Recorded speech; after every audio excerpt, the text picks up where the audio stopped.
সেদিন এক সুন্দরী মেয়ে ফোন দিয়ে কাঁদছে।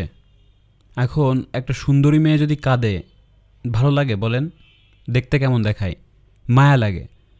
এখন ঘটনাটা কি আসলে দেখেন যে সে একটা কোচিং সেন্টারে 2.5 মাস পড়তেছে, ঠিক আছে? 2.5 মাস পড়তেছে কিন্তু তার কোনো ইমপ্রুভমেন্ট নেই। সে রাইটিং টাস্ক 1 কী জিনিস সেটাই আসলে সে এখনও বুঝতে পারেনি।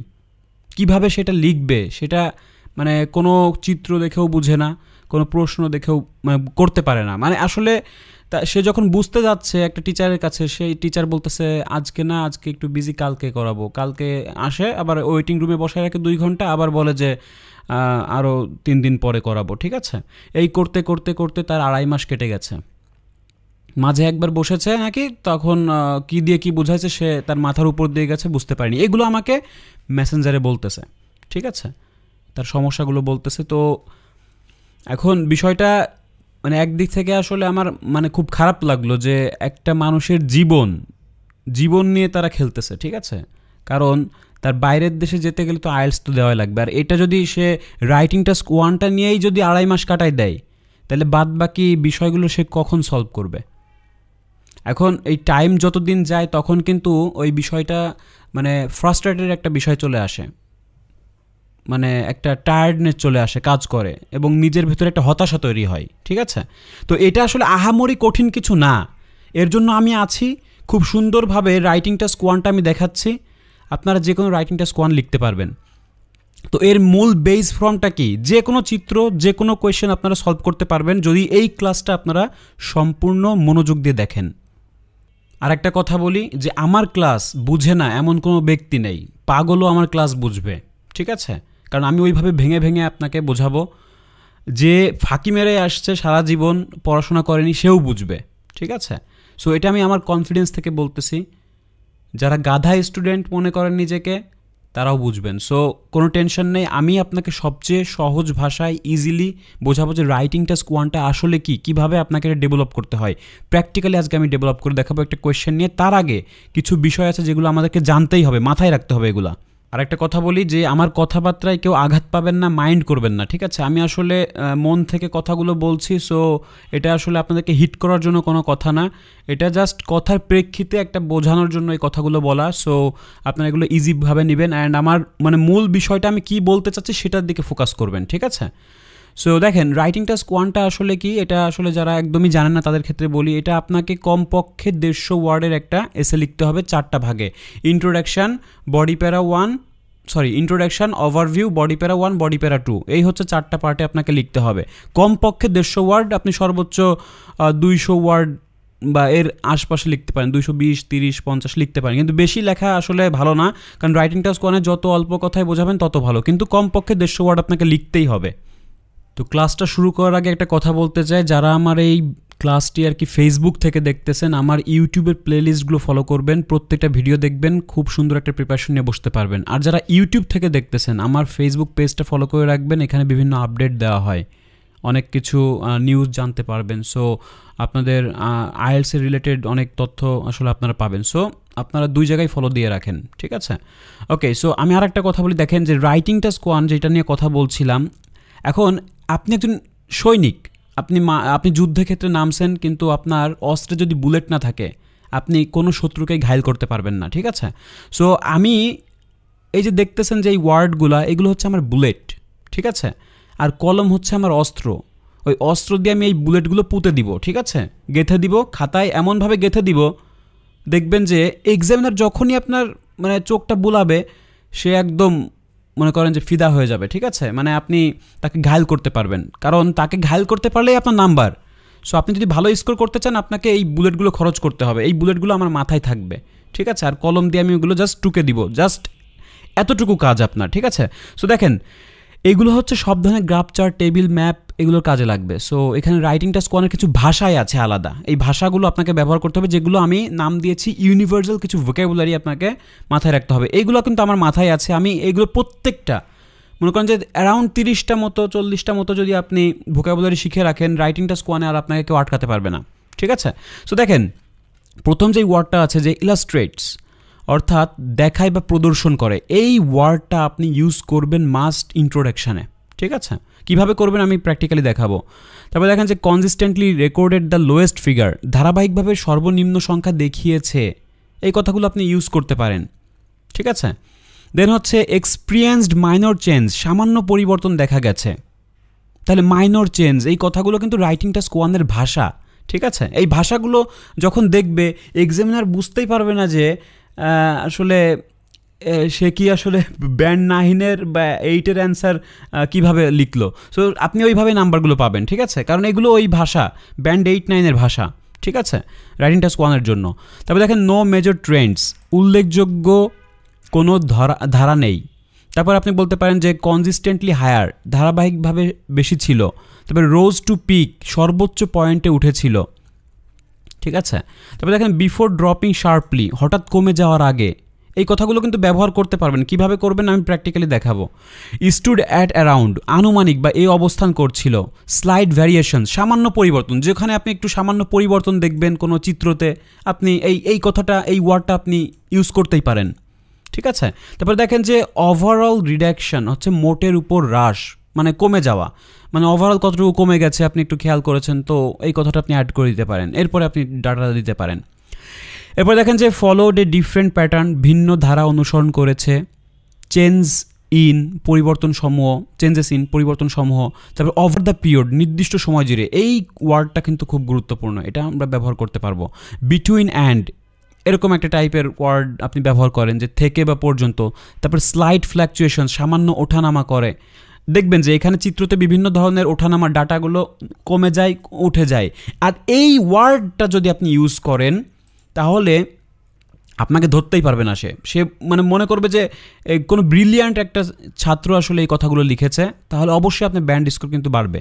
তো এখন বলতে পারেন যে এই ওয়ার্ডগুলোকে আমি সিচুয়েশন বেসড ইউজ করব কিনা, আসলে এটা আপনাকে ইউজ করা লাগবেই, কারণ প্রত্যেকটা চিত্রতেই আসলে এরকম ট্রেন্ড থাকে, ঠিক আছে। সো এই যে ওঠানামার বিষয়গুলো প্রত্যেকটা আপনি চিত্রতে দেখবেন। সো এই জন্য আমি বলবো যে এগুলো কমন, ঠিক আছে, আর এগুলো আপনি ব্যবহার করতে পারবেন, আর এগুলো আপনাকে ব্যবহার করতেই হবে, যদি ভালো স্কোর করতে চান করতেই হবে। এরপরে দেখেন যে মাইনর আপস অ্যান্ড ডাউনসকে সামান্য ওঠানামা বলতে পারেন। আবার ডিপ টু, যদি কোথাও নেমে যায় চিত্রটা, যদি দেখেন কোনো লাইনগুলো নেমে গিয়েছে তখন ডিপ টু বলতে পারেন। রোজ আপ মানে কি আবার বেড়ে গিয়েছে, তাই বেড়ে গিয়েছিল যদি বলতে পারেন তাহলে অবশ্যই রোজ আপ বলবেন, রোজ এগেইন, এটা বলতে পারেন। তারপরে দেখেন যে পিকিং ক্লোজ টু, প্রায় এর কাছাকাছি, সর্বোচ্চ হয়েছে। তারপর এন্ডিং স্লাইটলি লোয়ার, শেষ হয়েছে সামান্য কম অবস্থায়। তারপর দেখেন যে অন দ্য আদার হ্যান্ড, অন্যদিকে কথা বলতে গেলে বা অন্য একটা বিষয় নিয়ে বলতে গেলে যখন তুলনা করতে যাবেন তখন আপনি এই কথাগুলো বলবেন, বা বডি প্যারা 2-তে আপনি বলতে পারেন। তারপরে দেখেন যে রেঞ্জিং বিটুইন, তারপরে হচ্ছে এর মধ্যে সীমাবদ্ধ ছিল। ড্রামাটিক ডিক্লাইন, মানে নাটকীয়ভাবে তীব্র পতন, মানে যেই পতনগুলো চোখে পড়ার মতো, হঠাৎ করে নেমে গিয়েছে দ্রুত, সেই সব চিত্রতে আপনি ড্রামাটিক ডিক্লাইন বলতে পারেন, ঠিক আছে। আচ্ছা, আবার ড্রামাটিক ইনক্রিজও বলতে পারেন, মানে যেটা আপনি যখন যা দেখছেন তখন সেটা ব্যবহার করবেন। তারপরে দেখেন যে যদি কোনো জায়গায় স্থির থাকে কোনো বিষয় তাহলে আপনি রিমেইন রিলেটিভলি স্টেডি কথাটা বলতে পারেন। ফ্ল্যাকচুয়েটিং মডারেটলি, মাঝারি ওঠানামা করতেছে, মানে হালকা ওঠানামা করতেছে যদি দেখেন তখন ফ্ল্যাকচুয়েটিং মডারেটলি বলতে পারেন। তো আমি এই যে ওয়ার্ডগুলো দেখাচ্ছি আপনাদেরকে, এইগুলোই আমি কিন্তু আজকে আপনাকে ইউজ করে দেখাবো যে কীভাবে একটা আপনি এসে লিখবেন, তৈরি করবেন, কীভাবে ডিসক্রাইব কীভাবে করবেন একটা চিত্র।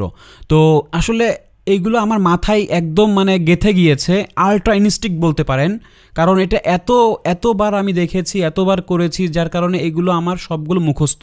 আর আমি চাইবো যে আপনারা আমার মতো এইভাবে মুখস্থ করে ফেলেন, ঠিক আছে। তো এগুলো আমি আসলে বলবো যে আসলে বাংলাদেশের টিচারদের আরও একটু কৌশলী হতে হবে, ঠিক আছে। টিচার যদি কৌশলী না হয়, ধূর্ত না হয়, তাহলে আসলে কি বলবো, দেখেন এই যে সহজ বিষয়গুলো আমি বলতেছি যে এই ওয়ার্ডগুলো ব্যবহার করে যদি আপনি লেখেন, আপনাকে নাম্বার কম দেওয়ার কোনো সুযোগ নেই। তাহলে এই যে সহজ বিষয়গুলো আপনাকে কিন্তু কোনো কোচিং সেন্টারে দেখায় না, তারা শুধু কোচিংয়ে পড়ায় কেন, টাকার বিনিময়ে প্রতি মাস গেলে তারা টাকা পাবে এই হিসেবে, কিন্তু আপনারা যে সত্যিকারে পারবেন এরকম কোনো চিন্তা কিন্তু নেই। কিন্তু আমার মন থেকে আমি চাই যে আপনারা আসলে ভালো একটা রেজাল্ট করেন, আপনারা বাইরের দেশে যান, আপনাদের লাইফে কোনো একটা কন্ট্রিবিউশন আমি রাখি, ঠিক আছে। এই চেষ্টাটা আমি করি, আপনারা বড় হন, অনেক পয়সা ইনকাম করেন, আপনাদের স্বপ্নগুলো পূরণ করেন, এটাই আমি চাই। হাজার হাজার স্টুডেন্ট আমার এই ক্লাসগুলো দেখে ভালো একটা প্রিপারেশন নিয়ে কিন্তু বাইরের দেশে গেছে, বিভিন্ন দেশে ছড়িয়ে গেছে। আমার এমন কোনো দেশ নেই যেখানে আমার থাকার জায়গা নেই। আমি যদি কোনো একটা দেশ চুজ করি সেখানে আমার অনেক শুভাকাঙ্ক্ষী আছে, যে বলবে যে সাকিব স্যার আপনি যদি আসেন এই দেশে আমি আপনাকে থাকার ব্যবস্থা করে দিব। সো এই যে একটা মানে ভালো লাগা কাজ করে, অনেকেই মেসেজ করে যে ভালো একটা রেজাল্ট করার পরে একদম বাইরের দেশে গিয়ে তারপরে মেসেজ করে, ঠিক আছে? এগুলো হচ্ছে ভালো লাগার একটা বিষয়। তাহলে প্রত্যেকটা বিষয়ের আপনি বেজে গুরুত্ব দিবেন, এগুলো হচ্ছে আপনার বেজ, এটা আপনার হচ্ছে ভিত্তি। এইগুলো যদি আপনার মাথায় থাকে তাহলে রাইটিং টেস্ট 1 কোনো ব্যাপারই না। এখন রাইটিং টেস্ট 1 কীভাবে লিখবেন সেটা একটু বলি, শর্ট করে বলবো, ঠিক আছে? সবাই একটু খেয়াল করবেন। আমি হচ্ছে ইন্ট্রোডাকশান আমি 1 সেন্টেন্সে লিখবো, ঠিক আছে? আমি ওভারভিউ আমি 2 সেন্টেন্সে লিখবো, ঠিক আছে? অ্যান্ড আমি বডি প্যারা 1 আমি লিখবো হচ্ছে 3 সেন্টেন্সে, 3 থেকে 4 সেন্টেন্স হতে পারে, 2-1টা সেন্টেন্স বেশি হতে পারে। আমি বডি প্যারা 2 দিতে পারি। বডি প্যারা 2 আমি কয় সেন্টেন্সে লিখবো? 3 থেকে 4 সেন্টেন্সে লিখবো। তাহলে আমি অনেক বিষয় আসলে এত বেশি বড় করা যাবে না, ঠিক আছে? 1 সেন্টেন্স 2 3 3 এভাবে আপনারা লিখে আসবেন, ঠিক আছে? কারণ এখানে যত কম সেন্টেন্সে আমি মানে বাক্যগুলো বড় করতে পারি, বাক্যগুলো বড় হবে কিন্তু সেন্টেন্সগুলো অল্প হবে, ঠিক আছে? লাইনগুলো বেশি হতে পারে, আপনার এই 1 সেন্টেন্স লিখতে আপনার 3টা লাইনও লেগে যেতে পারে, ঠিক আছে? কিন্তু সেন্টেন্স একটা হবে। এতে করে বুঝবে কি যে আপনি বড় বড় বাক্যগুলো লিখছেন, কমপ্লেক্স বাক্যগুলো তৈরি হবে, বা 1 সেন্টেন্সে অধিক তথ্য আপনি প্রোভাইড করবেন। কিভাবে? অ্যান্ড দিয়ে, বাট দিয়ে, কমা দিয়ে এগুলো আপনি যুক্ত করে দিবেন, একাধিক তথ্য আপনি দেওয়ার চেষ্টা করবেন। তাহলে ইন্ট্রোডাকশানে হচ্ছে টোটাল বিষয়টা আমি চিত্র এবং কোয়েশ্চেনে কি বলা হয়েছে সেটা আমি ক্লিয়ার করব, ঠিক আছে? ইন্ট্রোডাকশান হয়ে গেল। দেন হচ্ছে আমি ওভারভিউতে আমি কি বলবো? 2 সেন্টেন্সে বর্ণনা করব, মানে সামারি বলতে পারেন, যে ওভারঅল আপনি এই টোটাল এই চিত্রর আপনি কি সামারি দেখতে পাচ্ছেন সেটা আপনি 2 সেন্টেন্সে বর্ণনা করেন। তারপরে বডি প্যারা 3 আমি কি করব? চিত্রটাকে আমি ভাগ করে 3 ভাগের 1 অংশ আমি বডি প্যারা 1-এ বলতে পারি, ঠিক আছে? আর বডি প্যারা 2-তে আমি বাকি অংশগুলো বলে দিতে পারি। সাপোজ আপনি 3টা আইটেমের একটা আইটেম আপনি বডি প্যারা 1-এ বলবেন, বাকি 2টা আইটেম আপনি বডি প্যারা 2-তে বলবেন। যখন বলবেন সেটা কম্পেয়ার করবেন বডি প্যারা 1-এর সঙ্গে, করতে পারেন। আচ্ছা, তাহলে বিষয়টা আমি আরেকটু ক্লিয়ার করি। তাহলে আমি কি বলতেছি যে ইন্ট্রোডাকশন হয়ে গেলে ওভারভিউ আপনি কি দিবেন? বড় বড় পরিবর্তন, দুইটা লক্ষণীয় পরিবর্তন, যেটা আপনার মনে হয় সেটাই বলেন, সমস্যা নেই। আর বডি প্যারা 1-এ যেটা বলবেন, বডি প্যারা 1-এ হচ্ছে আপনার চিত্রটাকে 2 ভাগে ভাগ করবেন। প্রথম অংশগুলো আপনি এখানে বলতে পারেন, অথবা চিত্রের 1/3 আপনি বডি প্যারা 1-এ বলতে পারেন, বাকি অংশগুলো আপনি এখানে বলেন। কিন্তু প্রত্যেকটা তথ্য আসলে বলার দরকার নেই, ঠিক আছে? প্রত্যেকটা তথ্য বলতে গেলে অনেক বড় হয়ে যাবে, আপনি শুধু মেইন ফিচারগুলো বলবেন। আচ্ছা, তো এইগুলো আসলে অনেক সময় প্রশ্নেই বলে দেয়। তাহলে এইগুলো আমি মাথায় রাখলাম, এখন আমি সরাসরি ডেভেলপ করতে যাচ্ছি। তো প্রশ্নটা আগে বুঝে নিতে হবে আপনাকে, যে প্রশ্নে কি বলেছে অ্যাকচুয়ালি। দেখেন, আমি একটু দেখাই, যে যদি একটু ভালো করে অবজার্ভ করেন, আপনি যদি 5 মিনিট বা 2 মিনিট যদি একটু ভালো করে দেখেন তাহলেই বুঝতে পারেন। এখানে যেই কোয়েশ্চেনটা আগে পড়বেন, যে the chart below shows the changes, তো পরিবর্তনগুলো দেখাচ্ছে। কিসের পরিবর্তন? যেটা কিনা took place in 3 different areas of ক্রাইমের 3টা সেক্টরে ঘটেছে কিছু পরিবর্তন, সেই বিষয়গুলো দেখাচ্ছে, যেটা কিনা নিউপোর্ট সিটি সেন্টারে। এটা কত সালে? 2003 থেকে 12 সালে। তো 2003 থেকে 12 সালে ক্রাইমের যেই 3টা সেক্টর আছে, বাগলারি, কার থেফট, রবারি। তাহলে বাগলারি কি? আপনার হচ্ছে যে বাসা বাড়িতে যে চুরি চামারি হয়, ঠিক আছে, সেটা। কার থেফট মানে গাড়ি চুরি করার কথা বলতেছে। রবারি হচ্ছে আপনার কোনো পার্সনের, এখানে ব্রেকেটে বলছে যে থেফট ফ্রম দ্য পার্সন, মানে পার্সনের কাছ থেকে ছিনতাই হয়েছে বা ডাকাতি হয়েছে, এরকম কিছু। তাহলে এই 3টা ক্রাইমের কথা এখানে বলতেছে যে 2003 থেকে 12 সালে কত ঘটেছে। যে এখানে দেখেন নাম্বার অফ ইনসিডেন্টস, এই যে এখানে বলেছে নাম্বার অফ ইনসিডেন্টস মানে কতটা ঘটনা ঘটেছে। আর এখানে বলছে সাল, 2003 থেকে 12 সাল। তাহলে আপনি বুঝতে পারছেন যে কোন সালে কোনটার পরিমাণ কত। আপনি একটু অবজার্ভ করেন, যে দেখেন যে রবারি বিষয়টা একদম নিচে আছে এবং বেশি একটা তারতম্য নেই, পার্থক্য নেই। তাহলে এই কথাগুলো আমরা কিন্তু বলতে পারি। আবার দেখেন যে এখানে কার থেফটটা হচ্ছে আপনার 2003 সালে যতটুকু ছিল, এইখান থেকে হঠাৎ করে নেমে এইখানে এসেছে, আবার এতটুকুর ভেতরেই আছে, মানে মাঝামাঝি অবস্থানে আছে, চিত্রের মাঝামাঝি। অ্যান্ড হচ্ছে বাগলারিতে হচ্ছে সবচেয়ে প্রথমে উপরে যেটা ছিল 2003 সালে এত ছিল, এবং 4 সালে সর্বোচ্চতে ছিল, এবং আস্তে আস্তে কিন্তু যত দিন যাচ্ছে এটা কিন্তু নেমে আসতেছে বা কমে যাচ্ছে। তাহলে এই যে তথ্যগুলো, এইগুলোই আপনাকে বর্ণনা করতে হবে, আপনি নিজে থেকে কিছু বলতে পারবেন না। চিত্রতে যা দেখতে পাচ্ছেন এইগুলোই আপনাকে বলতে হবে। তো এখানে বলেছে যে summarise the information by selecting and reporting the main ফিচারগুলো আপনি বলেন, and make comparison where relevant. কম্প্যারিজনটা আপনি বডি প্যারা 2-তেই করবেন সবসময়। তাহলে এইটা আমি একটু ডেভেলপ করে দেখাবো আপনাকে কিভাবে এটা লিখতে হয়, একটু ধৈর্য ধরে আপনাকে দেখতে হবে, আমি বুঝিয়ে দিচ্ছি টোটাল চিত্রটা, আপনারা যে কোনো চিত্রই বর্ণনা করতে পারবেন, ঠিক আছে। এখন চিত্রটা বর্ণনা করার সিস্টেম কি আমি বলবো, ঠিক আছে। এখন দেখেন যেহেতু এখানে 3টা আইটেম, আমি বডি প্যারা 1-এ শুধু এই আইটেমটা নিয়ে কথা বলতে পারি, বাকি 2টা item card theft and robbery আমি বডি প্যারা 2-তে বলতে পারি, ঠিক আছে। তার আগে ইন্ট্রোডাকশন বডি প্যারা ওভারভিউ তৈরি করতে হবে, ওকে। এখন সর্বোচ্চ আপনি সবসময় উপর দিক থেকে নিচের দিকে নামতে থাকবেন সবসময়, ঠিক আছে। এটা হলো সিস্টেম, উপরের থেকে নিচের দিকে আপনাকে নামতে হবে। তাহলে এটা উপরের দিকে কি আছে সেগুলো আপনি প্রথম দিকে বলবেন, অর্থাৎ 2003 থেকে শুরু করবেন সবসময়, ঠিক আছে, বা শুরুর থেকে, চিত্রের শুরু থেকে শুরু করবেন, ওকে। আর কোথায় ক্রস করে গেছে, কোথায় উঠে গিয়েছে, কোথায় কমে গিয়েছে, এই বিষয়গুলোই আমরা এই যে দেখেন যেগুলো আমরা মাথায় রেখেছি এই ওয়ার্ডগুলো দিয়েই আমরা লিখে ফেলতে পারবো। সো দেখেন সিস্টেমটা কি, আমি অ্যান্সারটা একটু ডেভেলপ করে দেখাই। তাহলে এটা আমার মাথায় আছে, একটু ভালো করে দেখে নিই যাতে আমি সাজাতে পারি যে ইন্ট্রোডাকশনটা আমি প্রশ্ন এবং চিত্রের সমন্বয়ে লিখব, ঠিক আছে। মানে এই কথাগুলোই, আমি এক্সট্রা কোনো তথ্য লিখতে পারবো না, নিজে থেকে কোনো তথ্য লিখতে পারবো না, এই কথাগুলোই আমাকে রিফ্রেজ করে লিখতে হবে, প্যারাফ্রেজ করে। তাহলে দেখেন এই কথাটাই আমি আবার লিখে দিই, তারপর আমি দেখাচ্ছি। তাহলে ইন্ট্রোডাকশনটা আমি লিখছি।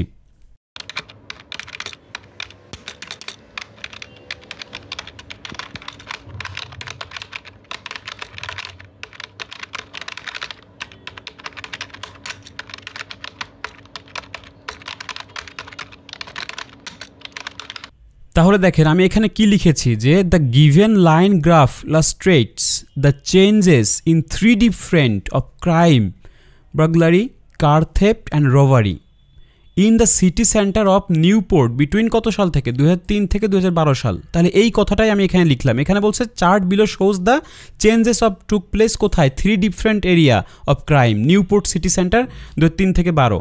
আচ্ছা, তাহলে এই বার্গলারিটা আমি কোথা থেকে পেয়েছি, এই যে এখানে যে লিখেছি আমরা 3টা বার্গলারি লিখেছি, তারপরে হচ্ছে আপনার কার থেফট অ্যান্ড রবারি, এই কথাটা আমি এখানে অ্যাড করে দিলাম। এইগুলো তো আমার প্রশ্নে বলা ছিল না, কিন্তু চিত্রতে বলা ছিল, যার কারণে স্পেসিফিক আমি ক্লিয়ার করে দিলাম যে বার্গলারি, কার থেফট, রবারি, ঠিক আছে, এই 3টা এরিয়া, 3 টাইপস অফ ক্রাইম, ঠিক আছে। অ্যান্ড কোথায়, সিটি সেন্টার, নিউপোর্ট সিটি সেন্টারে, ঠিক আছে, কত সাল থেকে, 2003 থেকে 12 সাল।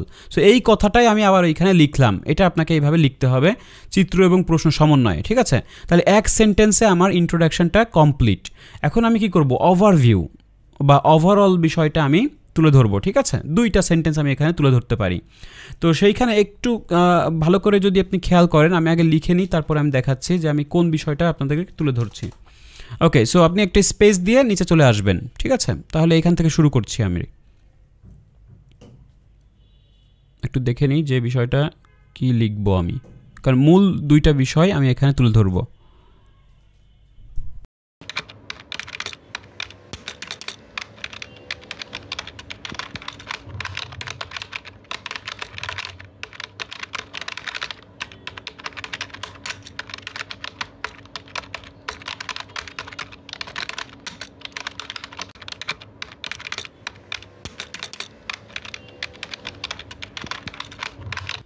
তাহলে দেখেন যে এখানে আমরা যেই ওভারঅল যে বিষয়টা লিখবো, এখানে 2টা তথ্য আমরা দিয়েছি। একটা বলেছি যে হলো, আচ্ছা তার আগে আমি বলি যে আপনি ওভারঅল যে বিষয়টা আপনি তুলে ধরবেন, সেখানে আপনি কখনো ডাটা দিতে পারবেন না, ঠিক আছে, মানে তথ্য দেওয়া যাবে না, এক্স্যাক্টলি কোনো তথ্য দেওয়া যাবে না। এখানে শুধু কমেন্টটা করবেন, কমেন্ট বলতে মন্তব্য, অপিনিয়ন, ঠিক আছে, সামারি করে আমরা এই 2টা তথ্য দিতে পারি। কিন্তু এখানে কোনো ওই কত সাল বা পার্সেন্টেজ, সাল দিতে পারেন, কিন্তু কোনো পার্সেন্টেজ বা কোনো ডেটা বা যেই তথ্যগুলো বলতেছি যে এইগুলো দেওয়া যাবে না, ঠিক আছে। আচ্ছা, এটা জাস্ট একটা এক্সট্রা ইনফরমেশন দিয়ে রাখলাম, মাথায় রাখবেন। দেখেন overall burglary showed a significant decline over the period. তাহলে দেখেন এই বার্গলারিটা আমি কেন সিগনিফিক্যান্ট ডিক্লাইন কেন বললাম, দেখেন যে এটা চোখে পড়ার মতো একটা তথ্য যে এটা সর্বোচ্চতে ছিল, কিন্তু আস্তে করে এটা ডিক্লাইন্ড হয়ে গেছে বা নেমে যাচ্ছে, ঠিক আছে। যার কারণে আমি এটা বলতে পারি যে তাৎপর্যপূর্ণভাবে এটা নেমে যাচ্ছে ওভার দ্য পিরিয়ড, মানে পুরো সময়কালের জুড়ে, ঠিক আছে। কারণ 2003 থেকে 12 সালকে আমরা ওভার দ্য পিরিয়ড বলতে পারি।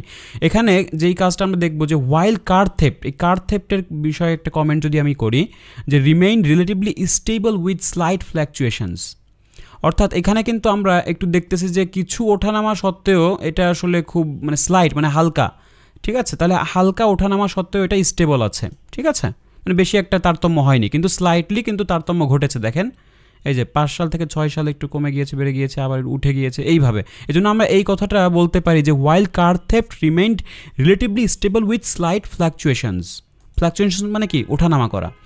আচ্ছা, তাহলে এইটা একটা তথ্য দিলাম, একটা ইনফরমেশন কিন্তু দুইটা তথ্য আমি দিলাম।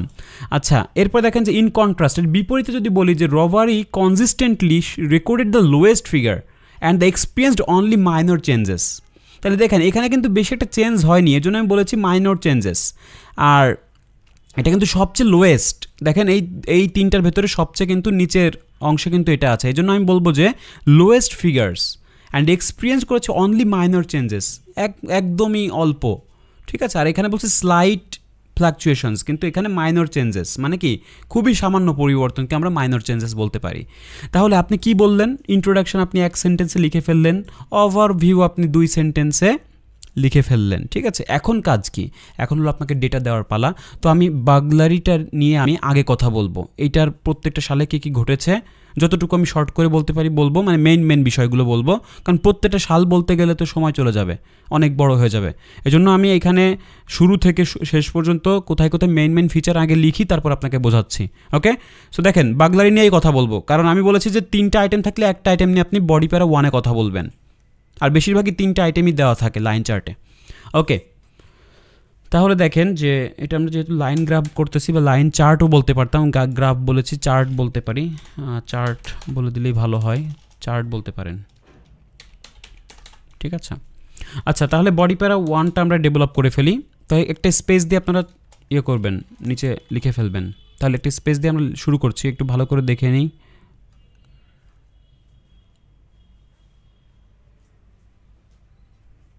আপনারা একটু যদি 2 মিনিট অবজার্ভ করেন তাহলেই কিন্তু ভালো করে আইডিয়াগুলো নিয়ে আসবেন, যে দেখেন এটা কত সালে কত এটা একটু ভালো করে খেয়াল করবেন, ঠিক আছে। ওকে, সো আমার একটা আইডিয়া কিন্তু চলে আসছে, ঠিক আছে। আমি এই তথ্যগুলো সাজাই, তারপর আপনাদেরকে বোঝাচ্ছি।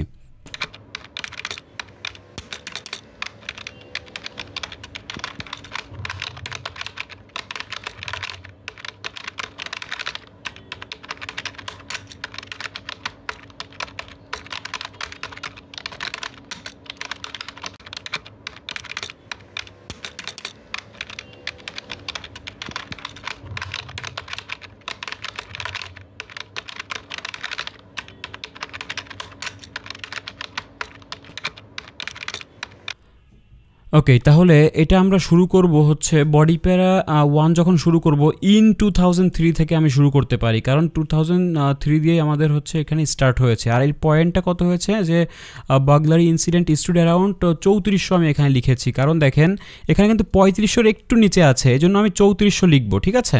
অথবা আপনি অ্যারাউন্ড 3500 লিখতে পারেন, অ্যারাউন্ড 3500 লিখতে পারেন, অথবা শুধু যদি এক্স্যাক্ট বলতে পারেন বা অ্যারাউন্ড 3400 আপনি লিখতে পারেন, কারণ এখানে এক্স্যাক্টলি কিন্তু বলা যায় না, ঠিক আছে। এখন এটা কি আসলে 3400 নাকি 3300 সেটা তো আমি এক্স্যাক্টলি জানি না, এই জন্য অ্যারাউন্ড বলে দিবেন, ঠিক আছে। আর যদি একদম দাগে থাকতো আমি 3500 বলে দিতাম, ঠিক আছে। তাহলে এভাবে বলবেন যে in 2003 burglar incident stood at around 3400, making in the most common crime in the beginning of the period.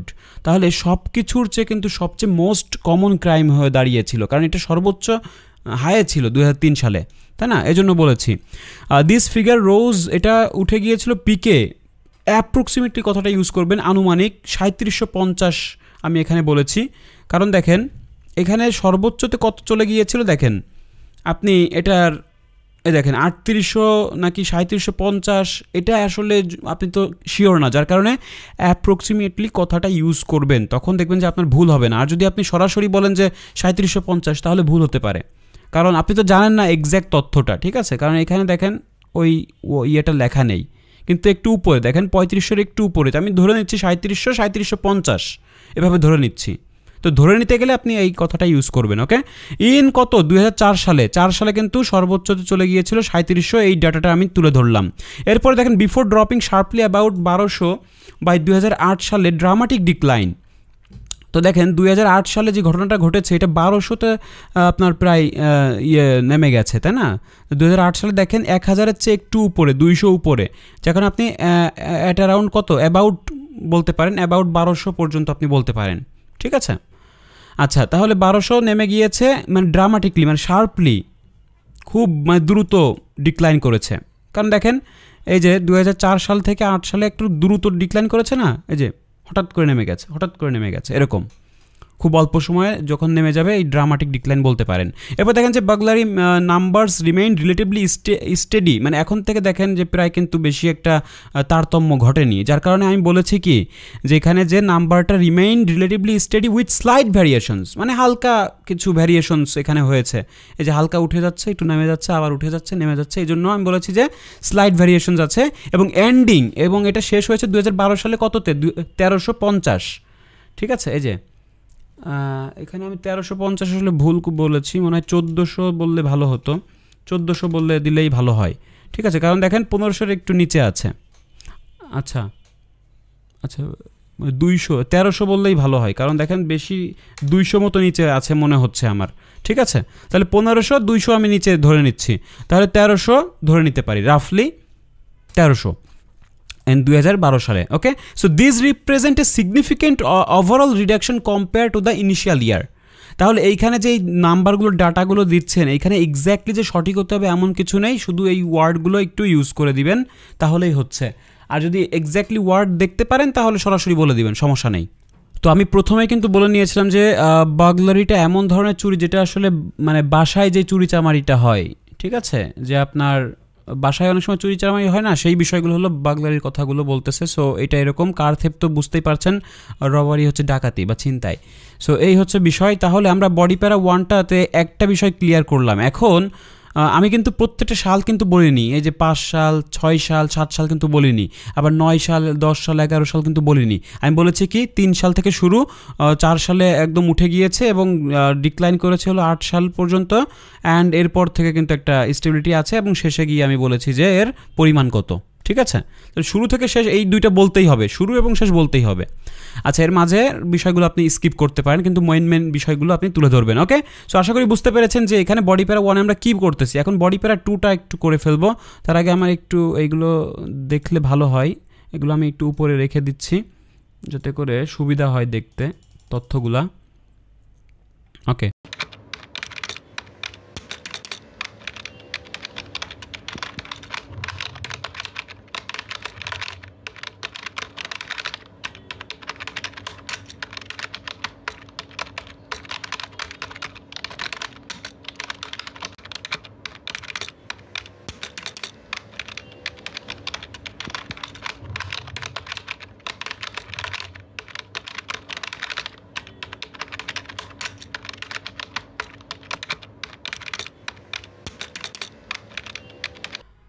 আচ্ছা, তাহলে এখানে আমাদের বডি প্যারা 2টা কমপ্লিট হয়ে গেছে। সো দেখেন এখানে যে কার থেফট অ্যান্ড রবারি যে বিষয়টা আছে, এখানে আপনারা দেখতে পাচ্ছেন যে এটা আমরা প্রথমে কার থেফটটা দিয়ে কিছু কথা বলে দেন রবারি নিয়ে কিছু কম্পেয়ার আমরা করেছি। সো এখানে কি বলেছি দেখেন, car theft followed a different pattern. So এটা আমরা অবশ্যই দেখতে পাচ্ছি প্যাটার্নটা একটু আলাদা।